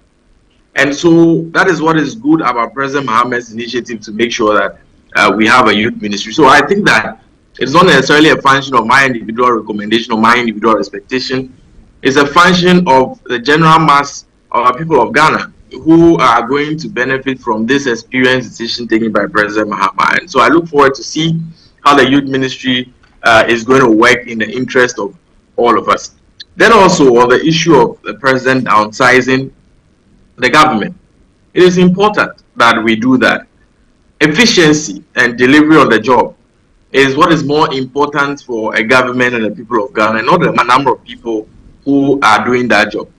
And in the study of basic economics, even at SHS level, we'll be told that if you overstaff, there is redundancy, and eventually there is reduced productivity. If there is any want of practical test or evaluation of that theoretical assertion that we have studied over a period, President Danko Akufo-Addo's government is where we would see the practical implication of those things. Take the Ministry of Agriculture. President Akufo-Addo appointed, I think, about 5 people to the Ministry of Agriculture alone. There was a substantive minister, there was a minister in charge of perennial crops, there was a minister in charge of horticulture, there was a minister in charge of cash crop, a whole lot of, excuse my language, rubbish. And what was productivity at the Ministry of Agriculture? Don't you think saying rubbish is such a harsh word? Don't you think? Well, you can disagree with the former president's decision. I can withdraw that. That's good, fine. Perfect. Now we can produce. You know, the excesses of putting more than 3 people at one ministry, and when you take your accounting on the State of the Nation's address, you cannot show us differences that you have made at that particular ministry by reason of the fact that you have added those numbers. Then we have wasted time. For the first time in the history of this country, we're having a ministry for procurement.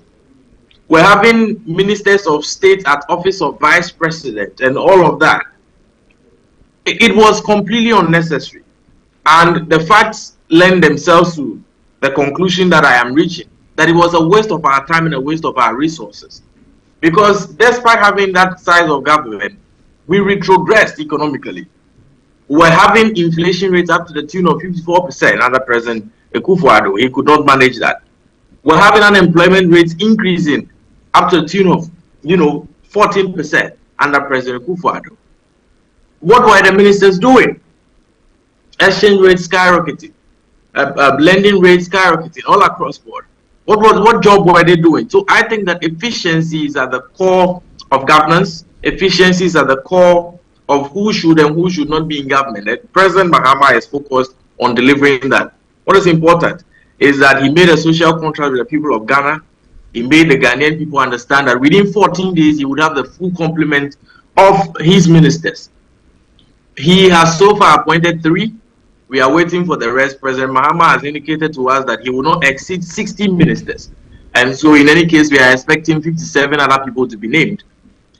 What we want to see, and what I believe we would see, is experience, is commitment, is patriotism, and is putting Ghana first in all dealings. That is what we are going to see in the work that the president is going to do. So I am personally grateful to President Mahama for making that sacrifice. When a party wins election, everybody thinks that it is their cocoa season. That is the culture we have created in Ghana. And so everybody fights for a spot in government. And if you are the president, the one who is at the center of all of it, the one around whom all these people coalesce to fight and win power, you are at a difficult position because you have to choose between efficiency and delivering for the larger mass of people and the pressures from the political class who want a spot in government. President Mahama, knowing this very well, chose the Ghanaian people and decided that he's going to downsize government. He's going to cap the number at 60 and ensure that efficiency and delivery on the job is at the core of what he's doing. And I think that is commendable, that is patriotic, that is putting Ghana first, and I commend the president for that. Okay, right. Well said. But you did mention something that anytime there's a new government on board, we do see people trying to grab positions and then also try to catch the eye of the president. As a youth leader, not a youth leader, let me say a member of the youth committee of the NDC, what do you make of all the issues, the rampant that some of the members are going? Over the weekend, it is alleged that we have some of the NDC members storming Bui Power Authority, demanding that junior to senior high staff management members check out because it is our time. We have come to power. we also deserve to have that juicy office and all that. What do you make of it? Have you condemned it? First of all, I of course, it's condemnable no matter who is doing it. No one, okay, in this republic should resort to any means other than the lawful means of transition of power, whether it is the office of president, whether it's the office of ministers, whether it's the office of directors and managers of state-owned institutions.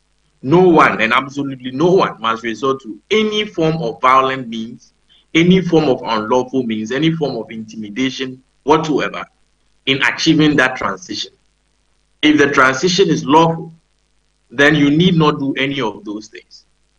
What is important to note is that President John Dramani Mahama has himself openly and without any hesitation condemned these acts of vandalism and asked that if it is our members that are involved, then they should back off and go home and let the government take charge of the institutions and ensure that if there's the need for any transition from any officer to another, that transition happens. What I would like to say also is that if you get yourself, caught in the web of any of these things that are happening, you are going to face the consequences and you're going to face the law alone. Indeed, it is our party that has won the election. But we did not win the election to govern our party alone. We won the election to govern the Ghanaian Republic. And we must deliver on that service to all people, whether they are MPP, NDC, CPP, GFP, whatever, we must deliver on that service to them.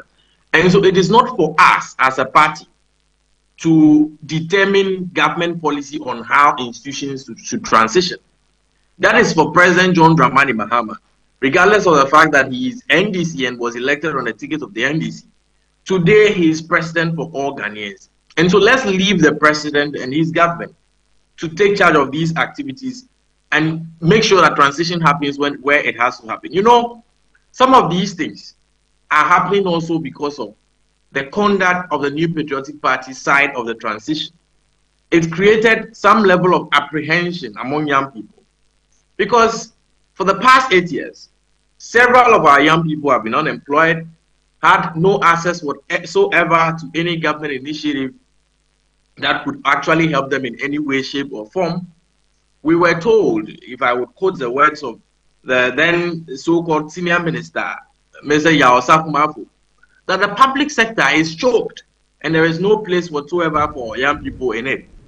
However, his own children had places in the public sector. In the very dying, days of President Akufo-Addo's government, people were being employed to the public sector. Some people were being promoted in the public sector and all of that. The same public sector that for 8 years they said there's no space. It created a certain level of apprehension among these young people that, these people on their way out of office, are they filling these places so that they would have no access? But again, that apprehension, I would say, is at this moment unfounded. We have a president who is committed to fairness among all people. And so we need not go on rampage to make sure that if there is certain unjust, handling of transition into those offices and all of that, they will be dealt with. We don't need violence to do that. We have the full executive and legislative power of the state. And I believe that the judiciary will also be fair if need be, that we make recourse to them. And so I would also add to the voice of His Excellency the President, tell my fellow young people that there is no need for this. Let's, retreat back to our homes. Let's stay calm and allow the state to do its job. But then, a quick one before I move to Dr. Abbas, or PhD candidate. Julius, last week thereabout, we had your Deputy General Secretary, that is Mustafa Gbande, saying that the NDC guys or the youth that are actually storming some of the state institutions, like TOR, for instance, when you go to Tema, the Ghana Ports and Harbours Authority, storming there, and then when you look at the Babayara Sports Stadium, they were also there. There was one gentleman who was even holding a gun on one of the directors, asking him to pack out until he took the keys and then he locked the door. But we had the Deputy General Secretary, Mustafa Gbande, saying that all the things that are happening or they are doing, it is in favor of protecting state properties and what must be meant for the NDC. Have you heard about that? I must say that I have not seen the gun incident you are talking about. The gentleman that invaded or went to the Babayara Sports Directorate, the one in Kumasi. That's what I'm saying, that I have not. Okay, so we have the video. Put it on the screen shortly for you to appreciate that. Okay. And then on the Deputy General Secretary's statement, I do not know in reference particularly to which of the issues that he was speaking about. Okay. But we had instances where, you know, some institutions that were managing fertilizer under their care, okay, were being moved out and all of that until people went in to prevent that. I am of the view that we must create a situation in this country where when government transitions, there will be no need for individual going after people to make sure that untoward activities are not undertaken. I'm of the view that we must create that situation in this country because, mind you, today it is the NDC that has won an election. I'm of the NDC. I do wish and hope that we win elections every day and every time.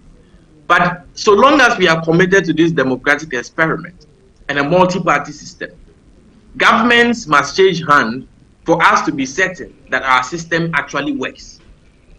Now, if governments must change hands for us to be certain that our systems actually work, then it means that whereas I hope the NDC wins elections forever, there is a real likelihood that sometime in the future the NDC may not.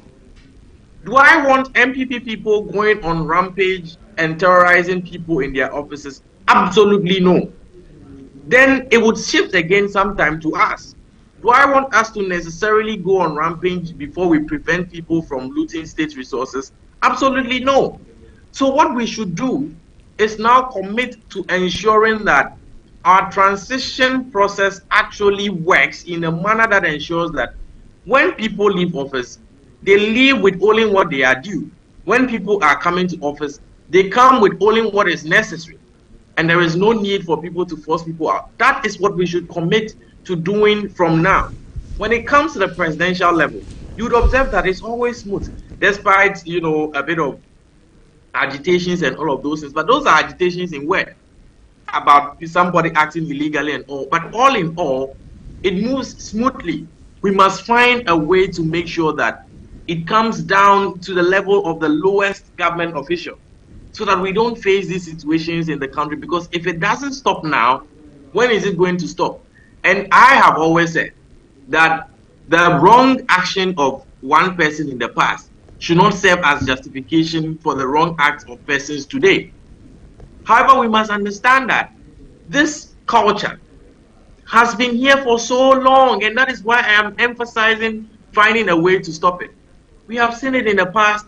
The similar justifications as the one you were pointing to, you know, were made by the chairperson of New Patriotic Party, the then chairperson, Chairman Blay.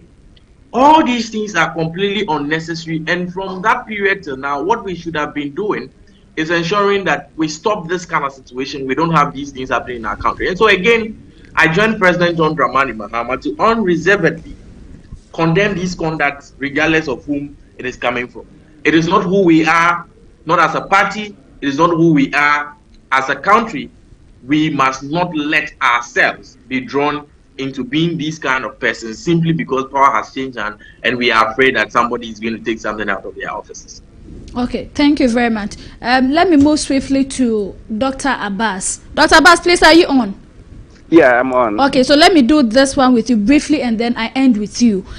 So the question I want to know is that, should there be a cap constitutional-wise on the number of ministries created so that it wouldn't be that if I or Himia Amponsa, I win power and then I come into force, then per my manifesto, I would say I want to create 30 ministries or I want to create 50 ministries, like what happened with the Nanado's administration, where we have specialized ministries or initiatives, even though he had about 100 and something? I mean, ideally, I think that is not necessary. Okay. Ideally, where we are going to act as a mature people, practice mature politics, do things based on our realities, ideally, this shouldn't happen. But given what we had witnessed, especially under the previous government, I am convinced that we can have a range within which we would not, or a range that we will not exceed.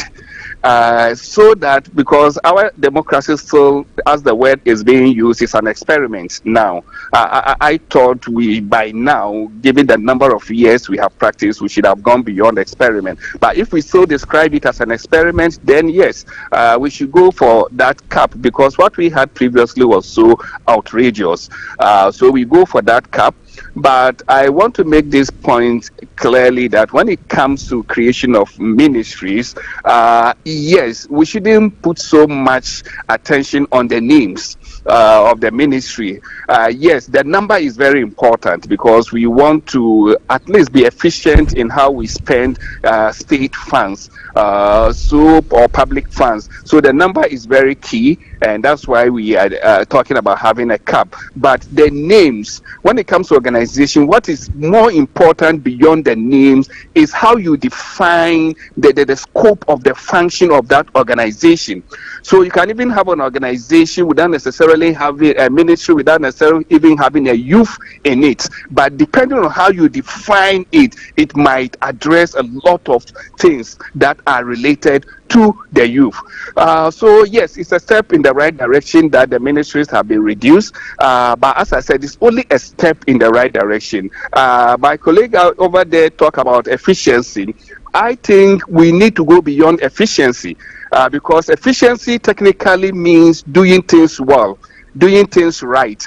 But effectiveness is very, very important, so that we need to bring that also on board. And what is effectiveness? Effectiveness means doing the right things. So you can come in government and be doing things and doing them well, but they are not the right things that are going to help the economy. So this is just an addition to when he said efficiency is the core and etc. We also have to identify the right things, given our reality as a country. These are the right things for us at the stage where we are now, so that those are the things that we have to do efficiently and deliver the results for Ghanaians. Okay, well said, to deliver the results for Ghanaians. Thank you so much on that. Doc, we really appreciate your time this morning on ABC in the Morning. We'll come back to you some other time. This is developing. Definitely, there are a lot of conversations and discussions around it. We are all trying to weigh and see how best that this administration will be able to deliver on its promise, as promised Ghanaians, and then also as giving the nod for the next 4 years. Thank you so much for your time. And then it's a pleasure, and thank you for the opportunity. Okay, thank you so much. So that has been PhD candidate Mohammed Abbas, and we also spoke to Julius. Julius is the spokesperson for the NDC group on their manifesto. He was a member of the NDC manifesto. Just as he has mentioned, yes, the NDC is in power, but it doesn't mean that because they are in power, the youth should go on rampage. Okay, storming institutions and then agencies, demanding that people move out, sacking people and all, standing on them, and then all sort of guns and all those things. We do not need the confusion and the chaos now. He also went on to say that yes, the NDC won power, but the power that the NDC won, it is not just for the NDC. It is for Ghanaians in general, because when you look at the percentage that President John Dramani Mahama garnered in the 2024 elections, it is not only an NDC who voted for him. The 57-point-something% that he had, it was not coming for just the NDC. Okay, so as it stands now, he might be a leader of your party as the NDC, he's a leader of your party, but then as it stands now, constitutional-wise, he's been sworn in as president for all. He's a president for everybody. He's the father for all. And every decision, every policy that he adopts, he tells us, he tries to implement, it is not in favor of a section of Ghanaians, but it is a section of everybody. It is for everybody. It is here to serve the interest of everybody. okay, not for a minority but for everyone. So please, if you are an NDC member and then you are watching ABC in the morning, this morning one of your own, Julius, is telling you and urging and advising you that you should allow the president-elect John Dramani Mahama work, allow him to work, so that at the end of the 4-year term, Ghanaians will be able to determine whether the NDC should be given another chance, opportunity to continue the governance, or it should be reversed back to any of the political parties, whether the Alliance for Revolutionary Change, that's the ARC, Alliance Movement for Change, or the PMP, the PPP, and then also the CPP, the PNC, the MPP, and then the rest. So please, if you are watching us and you also have the intention of going on a rampage to cause distraction and mayhem in any of the institutions, one of your own is urging you to stay calm. The president is here to serve the interest of all Ghanaians. We actually had a mind and a plans to speak to Richard Fiadomo. He is a local governance expert, basically to look at the sanitation issue and then also the local governments, the decentralization that have been collapsed, and now we have a local government, chieftaincy, and then religious affairs. But looking at the time, this is extensive, and just as I said earlier, it is developing, and we'll still be having more conversations on that. But earlier to this, there was a communique from the presidency, directing that, so let me take it, Monday, it was released just this morning for the presidency communications, and it says that notice of cessation of board membership of statutory boards, corporations, commissions, and then councils following presidential transition. In accordance, and I read, in accordance with the Presidential Transition Act 2012, Act 845, all members of the statutory boards, corporation, commissions, and councils appointed by the former president or a former minister of state cease to hold office on 7th January 2025 following the assumption of office of His Excellency President John Dramani Mahama. This serves as a formal notice to all affected members. And then also it went on to say that for the avoidance of doubt, this excludes commissions that are independent constitutional creations. So independent commissions, we have the Shraj over there, okay? We have Shraj over there. So Shraj, for instance, it's independent, okay? Iyoko is also independent. We have a number of them that are independent. In due course, the affected boards, commissions, councils, and statutory corporations will be reconstituted according to their respective enabling laws. The president takes this opportunity to thank all affected members for their service and wishes them well in their future endeavors. The management of these bodies are directed until further notice to seek clearance from the Chief of Staff before taking any major decisions. Signed, Phyllis Kwachi Ofosu, the acting spokesperson to the President, John Dramani Mahama. So there's a communique from the presidency, and I believe that this should serve a purpose.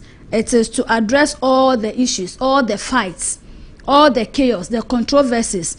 Some youth of the NDC allegedly storming agencies, some commissions, and some institutions demanding positions, demanding favor, demanding to hold titles and all that. This should serve a purpose. This is a directive that, yes, if you also know that you are appointed in the while government, Nanado's government, and you know that there's a new government on board, you should not be told. And don't sit there to be told that you should what? Honorably hand everything over according to what the law says, as it has quoted. On that note, this is where we'll draw the curtains on the main discussion, where we looked at the ministries that have been reduced from 30 to 23, as the president promised to stick to the 60 ministers or to run his link government. Up next is Politics Today. As I mentioned, please, you can get interactive with us on all our social media handles, abcnews.com, abcnews.com. That is on our website, www.abcnews.com, to read all the stories that you need to know and all the things that you are missing. A lot is happening. Topical issues, don't miss it. Go to abc.com, www.abcnewsgh.com, www.abcnewsgh.com. And then also, let's get interactive. Let's hear from you. What do you have to say? Follow us on our social media handles, IG, Twitter, that is X, and then also on Facebook. Let us hear from you. That is ABC News GH _ ABC News GH _. Follow us and let's get interactive. You can also watch us on YouTube. That is at ABC News GH. ABC News GH on YouTube as well. And then when it's time for Ghana Speaks, you can also get in touch with us on 053 9161 069 053 9161 069. Let me take that again. 053 9161 609 053 9161 609. So when it's time for Ghana Speaks, briefly we'll open the phone lines. Let's get interactive. Let's hear your voice. We are here to have discussions with you. Up next is Politics Today. We'll be looking at the Tachiman killings 2020 elections. What happened? President John Dramani Mahama has directed the IGP to investigate the 2020 elections, and then also we also tie into what actually happened the 2024 election death. We'll be right back.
You are welcome back. My name is Ohimia Ampon. So you are still watching ABC in the morning on ABC News GH. Now, Politics Today. Just as I said, President John Dramani Mahama has called on the Inspector General of Police, Dr. George Ekufu-Dampare, to immediately initiate investigations into the death of 8 Ghanaians during the 2020 and 2024 general elections. In a statement issued on January 10, the President Executive Secretary, Callistus Mahama, he's a doctor, stressed the importance of ensuring justice is served to uphold accountability.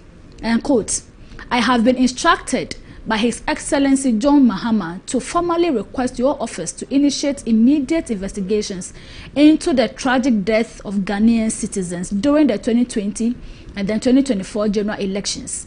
These incidents, which occurred in various parts of the country, have left a number of people having issues and then raising arguments and all that. And it has also left a lasting scar on our democratic process, and justice must be served for the victims and their families. Unquote. Additionally, the president requested the IGP to also establish a dedicated investigative task force with the Criminal Investigative Department to focus solely on these killings. President Mahama further went on to ask the IGP to investigate the role and actions of the security personnel deployed at the affected polling stations to determine their involvement and then also oversight. He further proposed 5 measures the police should take to investigate these occurrences. Let's take it one after the other. So the first one, it says that the IGP should establish a dedicated investigative task force, and it says form a special task force within the CID to focus solely on these cases, ensuring undivided attention and efficient handling of this matter. Number 2, it says that collaboration with the witnesses and then the families. It says that the IGP should be able to conduct a thorough interviews with the eyewitnesses, the victims, the families, and then other relevant individuals who may provide crucial information.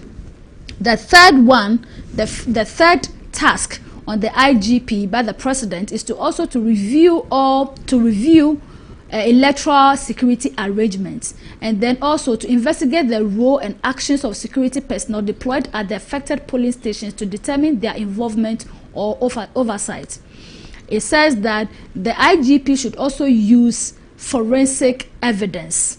In this time and age, you cannot organize an investigation and conduct an investigation without adapting forensic evidence. So that is what the president is directing the IGP to do: employ advanced forensic techniques to analyze any physical evidence from the crime scenes, including bullet casings, weaponry, and then other materials.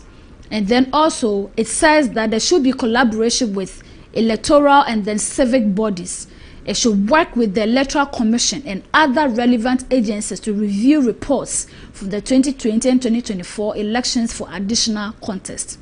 Now, the 2024 election violence, the police service reported 5 persons shot and killed in the 2020 December 7 national elections. Subsequently, a 6th person died from gunshot wounds. 2 of the deaths occurred in Tachiman South, that is the Buni East region, and then also involved in the security forces. However, there have been separate reports of the total of 8 deaths from the 2020 elections. Despite these regrettable incidences and then the loss of lives, the government hasn't done much to help the victims or the families of the victims, or come to a conclusive investigation into the circumstances leading to some of these deaths. Some 6 surviving victims, however, took to court demanding 5 million Ghana cedis each compensation for the injuries and then the trauma they suffered. But after years of being in court, the Wenchi High Court on September 4, 2024, ordered the government to pay a total compensation of 150,000 Ghana cedis to 6 persons who suffered the various degrees of injuries during the violence that characterized the 2020 parliamentary elections in the Tachiman South constituency of the Buni East region. The court, presided over by Justice Frederick Nawura, held that the compensation for the 6 persons was in respect of the violation of their right to life and the infliction of their psychological trauma from being shot at the state security forces. During his vetting by the Parliament's Appointment Committee on March 5, 2024, the MP for Tachiman South, Ejay Mensah Kosa, who remains the MP now in Parliament even though it's been contested, explained that the incident was regrettable and that a 5-bedroom house was being put up for one of the victims and that the hospital bills of the other have been taken care of. Besides this, the state hasn't done much on the situation. And then when you look at the 2024 election also, the 2024 Election National Security Task Force is yet to release its full report on the 2024 elections. However, A CDD report suggests that there were 6 deaths, 24 vandalism incidences, and then also 46 injuries from the 2024 elections. I'll be doing this with Dr. Frederick Odro. He's a governance expert. This is how far via Zoom. Okay, so we'll be having the discussion with Dr. Frederick Odro via Zoom. He's a governance expert. Hello, Doc. Good morning and welcome to ABC in the morning. Good morning. So we have Adib Sani on Zoom, and then we also have Dr. Frederick Odro on phone. Welcome and good morning to ABC in the morning, gentlemen. Good morning. Okay, thank you so much, Doc. So this is how far we have come from 2020 to 2025. No headway. We are back to it again. The Tachiman South and the killings that went on the 2020 elections. Would you say that the ex-government or the previous government failed to deliver before this government has come back to it? Because the President, John Dramani Mahama, promised to find a lasting solution to this issue. I'm no judge of governments. I can only speak about situations because I do not have all the information I may need to make a fair judgment. But be as it may, let me indicate that what I found very sad that throughout the last 4 years, there was never a governmental mention about the 2020 deaths that occurred. I'm careful to call it killings because killing connotes deliberate action to kill or to take the life of somebody. But deaths can occur as a result of several things, including accidental killings.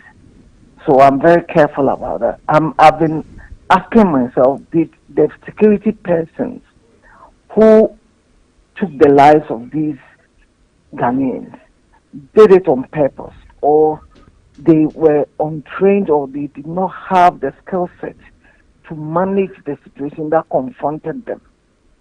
But we should all be sad that as a country that has had successful elections, that has that have removed incumbent governments successively, can still go to an election and people will die as a result of that.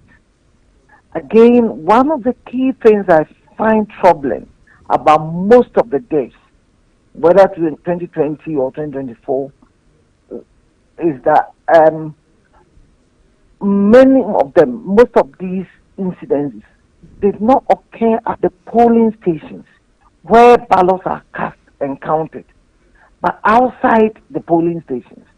So I ask myself, if we can fashion for ourselves a system that can ensure we can all go queue or even walk in and vote and leave and come back at the appointed time and all witness the counting, why should the collation, which is just an addition of numbers, become such a difficult task for us? And these are the questions we should be looking at. And it's interesting also to note that in as much as we can blame security persons for poor handling of crowd issues, we also fail to take into account what political figures do, which culminate in some of these unfortunate incidences, because we have fashioned for ourselves a system of rule of law. Our democracy is based on rule of law. Why is it that we don't want to use the law to do things, but we always want to use brute force to do things? That for me is where my challenge lies. So that is where your challenge lies. But I believe you have a trust. You don't want to sound political though, but I just want to know, at least with the step the president-elect, John Dramani Mahama, has taken. He's not the president. Okay, so with the step that the president has taken, I believe that you have some form of trust finding a lasting solution to this issue. yeah, I do. I'm very happy we are talking about it because I did say that in from 2021 up to 2024, the government of President Kufuor never mentioned the deaths, the 8 deaths that occurred in the 2020 election. There was never an official comment on these, except what came out in parliamentary proceedings. But to hear the president himself in a State of the Nation address, in any other address, referring to the unfortunate deaths of Ghanaians, 8 of them at that time, and then we waited and get into 2024. Then we witnessed additional deaths, 5 or 4 or up to 6. As for now, I mean, I want to hear the police giving us the number because sometimes when you use hearsay, you never get to know the right figure. So I'm praying the police should come out and indicate the number of deaths that occurred in the last election. However, based on, I mean, whichever way you look at it, even if we lost one person's life, it is needless. Elections should not lead to the death of anybody. And I would insist that we have a beautiful electoral system in this country that even incumbent government cannot steal elections. So why should we allow the coalition? And I'm using my words carefully. The counting that resulted in the deaths. It is not the casting of ballots that resulted in the deaths. And most of these things, I stand to be corrected, but I do believe none of the deaths occurred at a polling station where the main election takes place. But outside the polling station and going into the coalition centers where party supporters are not supposed to be, it is only agents who are mandated to go to the coalition centers. So why should party supporters go out there to the coalition centers and all these unfortunate incidences begin to unfold? It's so unfortunate. Let me tell you, the MPP and the NDC, particularly in the 2024 elections, by 8 p.m., 10 p.m. of the 7th of December, knew who had won and who had lost. They knew it. So nobody could have stolen it from any political party. That's why I find it strange that we can, whip up the sentiments of party supporters that elections are being stolen, something bad are being done, and that they are going to coalition centers to add additional numbers. You see, on the close of polls, when the election, the ballot boxes are open and the ballots counted, there is what we have come to call the pink sheet. The pink sheet is what happens at each single polling station, and the agents of the various contestants are giving copies if there are no disputes there. So beyond the polling station, you cannot count any votes anywhere except where there is a problem, and that you counted twice at the polling station, and there's an agreement that, okay, let us go to the district office of the Electoral Commission to count this to count again. And in that case, all the agents must follow up with the ballots and go there for that second recounting. That will make it the third counting.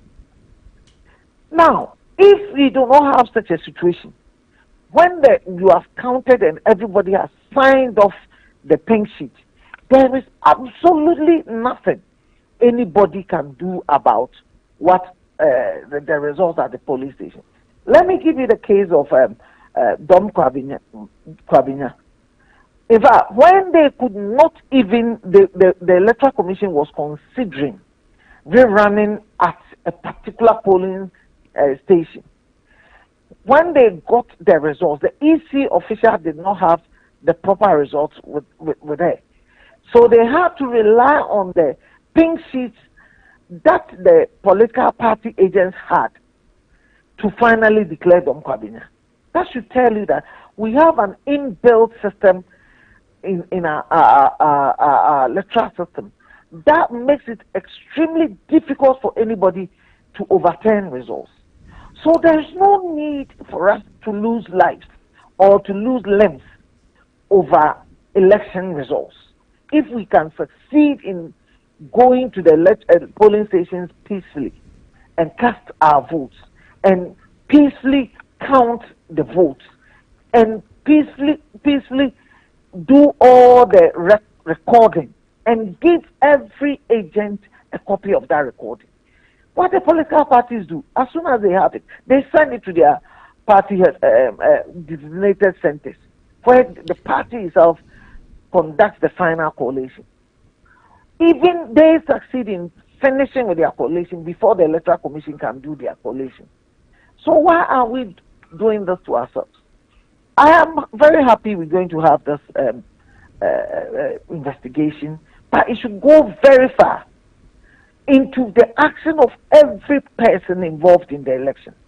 Not only the Electoral Commission, not even the actions of it should go beyond the actions of the security services, but also the actions of the political parties. We need to review that as well. Because one single comment can inflame passions and cause and create security challenges for any country. Look, when we always refer to Rwanda, okay, it was the comments of individuals on radio stations that led to that genocide in Rwanda. So nobody should sit down thinking that, I didn't do anything. I only made my point. I didn't say anybody should go and fight. But when you make inflammatory comments on radio, when it is carried live, it can lead to some of these unfortunate situations. So we should review what even the politicians also do during these times. Thank you so much, Doc. Thank you so much for your contribution and your submission on this particular issue. So yes, just as the president has directed the IGP to look into this case, I believe that you also have the keen interest to follow and then to monitor and ensure that just with your recommendations and your suggestions, it will be brought to book. Thank you so much for your time this morning.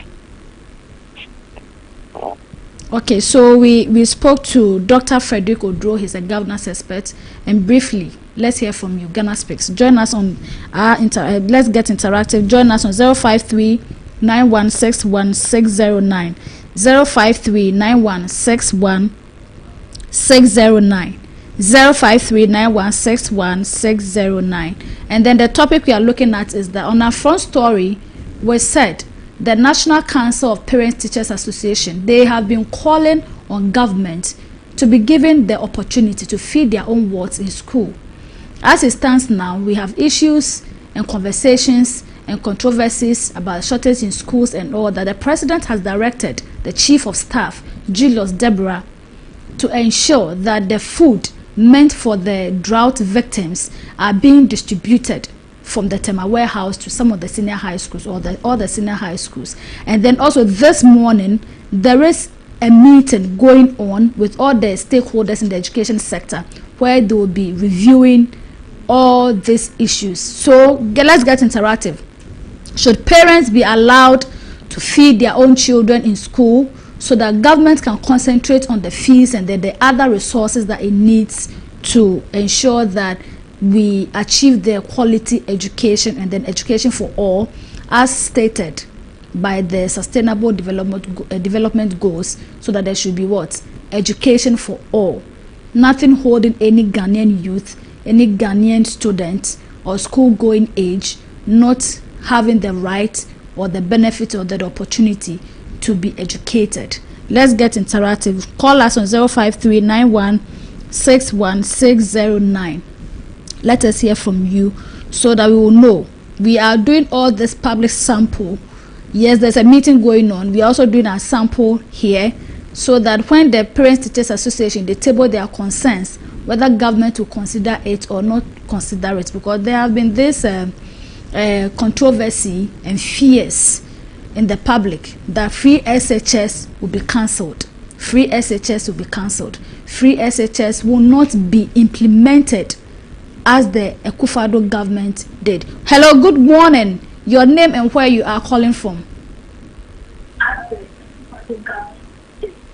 Hello, good morning. Please, if you can hear me, please, your name and where you calling from. Oh. Hello, good morning. Yes, so Peter. Hello, good morning. Please, when you call, kindly off your volume so that when we talk, you can actually hear us and you continue to make your submission. Hello, good morning. Okay, I think the caller is still trying to establish contact with us. So let us hear from you. Let's do it snappy. 0539161 Call in, let's have a discussion. Good morning. And where you are calling from? Good morning. We are calling from Tamale, Mushizango. Thank you so much for your time on ABC in the morning. Please, your take.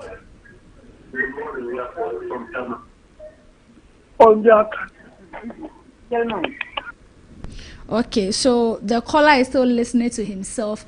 Please do well to unmute yourself. Put your volume off or reduce it drastically on your TV set so that you can join the conversation. Hello, good morning. Good morning. This is Tikis from Volta region. Good. Thanks for having you. Please join the conversation. What do you have to say? Yeah, for the parents to take care of their ward feeding, I think it is the best idea. Okay.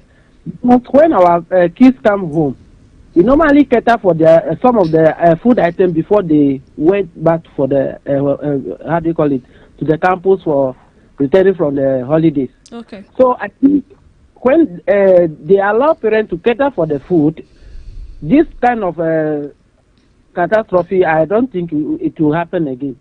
Okay. So I like the idea. If the government can grant this, and shouldn't be a political idea, I think it will help our world very, very well.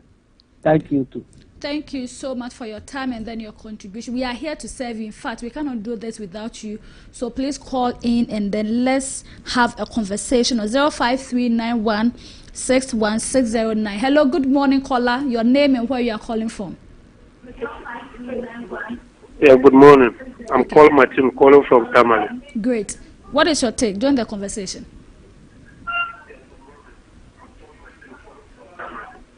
Yeah, my point of view is that, madam, if the free education plus the feeding can't aid the government to lead the distance, the free feeder has, then we should eliminate the distance. Are you saying that the policy should be cancelled? No. They shouldn't cancel the policy. Okay. If combining both the fees and the distance, the feeding, okay, will not aid him do his work, then he should rather go in for one. Either he eliminate the feeding and be paying the distance, the school fees for the kids. Okay. So our caller is giving the government options to choose from. It's either it maintains the feeding or the fee. So in between the two, the government will be able to juggle between the two. Hello, good morning, and then your name and where you are calling from. Yeah, good morning. I'm calling from Accra. Good. Please join the conversation. What's your take? Please, my view is that if in case we have to pay for the feeding fee, we are okay. But then everything is free about this education. So even the food that I was supposed to eat, they don't even get proper food to eat. So I suggest that maybe if they say we have to pay feeding fee, the parents will be okay with that. Okay. So you're also supporting that parents are allowed to feed their own kids in school, isn't it? Okay. So that is that she's also supporting that parents should be allowed. Okay, so let's take our last caller because of our time, our last caller for the day. Hello, good morning, your name and then where you are calling us from. Hello. Hello, good morning, sir. Good morning. Please, I was speaking from Cape Coast. Cape Coast, okay, thanks for having you. Please, what's your take on the subject matter we're having this morning? I think the population of the students in the schools are many. So even if 100 students or 200 students is taken from the parents of every student, at least it will accumulate something bigger that can be used to feed or maybe run a little things in the school. So yeah, I think that's a take on it. Okay. Okay. Thank you so much for your time on ABC in the morning. I believe this is where we can draw the curtain on our callers, Ghana Speaks. Ghana Speaks. So this is a segment where we give you the opportunity to call in and then share your view. You join the conversation. We get interactive on all the topical issues that we have brought your way so far on the show. And then this is where we end it. But before we end, just as I said earlier, I mentioned that the vetting committee is meeting this morning, 8 a.m. It's even past. It has already started. So for the appointment committee of parliament, is currently holding a public hearing today, 13th of January 2025 at 9 a.m. at the committee rooms 1 and 2 administration block to consider the following nominees as ministers of state. So the first is Honorable Dr. Kesel Atoba Forsen, Minister Designate to the Ministry of Finance, and then also Honorable John Abdullahi Jinapo, Minister Designate to the Ministry of Energy and Green Transition. And then the third one is Honorable Dr. Dominic Ayeneng, Minister Designate for Attorney General and Ministry of Justice. So we are here, ABC in the morning. We will move swiftly to Parliament just after we finish with the show. We will give you all the live proceedings in Parliament so that you can also have a feel and follow the conversation. So this has been ABC in the morning with me, Ohimia Amponsa, and then with my able production team. We say thank you so much for your time, your contributions, and all to our guests and all the time that you have spent with us. We are looking forward to having another fruitful production tomorrow. Come and serve you all you need to know. Do have a good morning.